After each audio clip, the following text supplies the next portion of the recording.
The family of a Hamilton man missing in Central America is dealing with heartbreak tonight.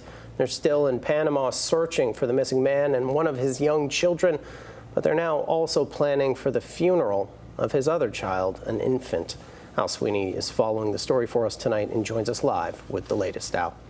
Matt, we talked to the children's aunt today from Panama, and what she describes as a tragedy and a mystery. They don't know what happened to Ghussan Iqbal of Hamilton when he disappeared with his two children, and there was no sign of them until one of the children's bodies appeared. It's been 3 weeks to the day since Ghussan Iqbal went missing in Panama with his two young children, 7-month-old Musa and 2-year-old Nousaybah.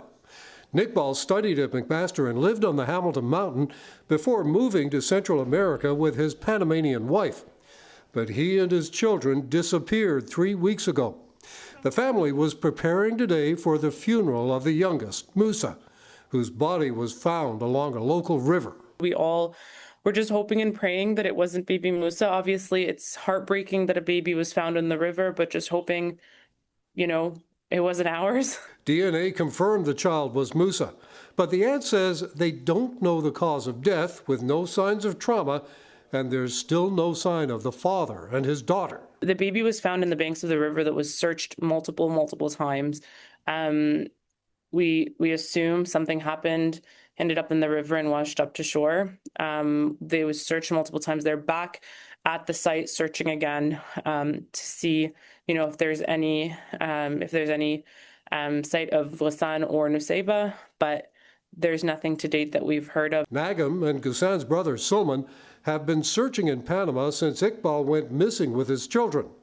At first, she says, they were slipping through the jungle with no resources, but says they believe pressure from the Canadian government helped, and Panama provided resources for the search, like dogs and drones. We believe that it's pressure and advocacy from the Canadian government that resulted in Panama deploying resources that they had. They also say everybody in Panama has been welcoming and helpful. Every single person who has been part of the search, whether it's community members, the police, the firefighters, the search teams, has gone out day and night to go search. And she says while Ghussan has struggled with mental health issues, he loves his children to no end.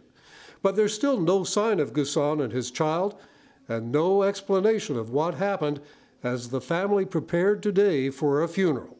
Our brains are spinning, like we're trying to grieve. It's challenging. It's a challenging time, obviously, with the news of a baby passing, taken too soon.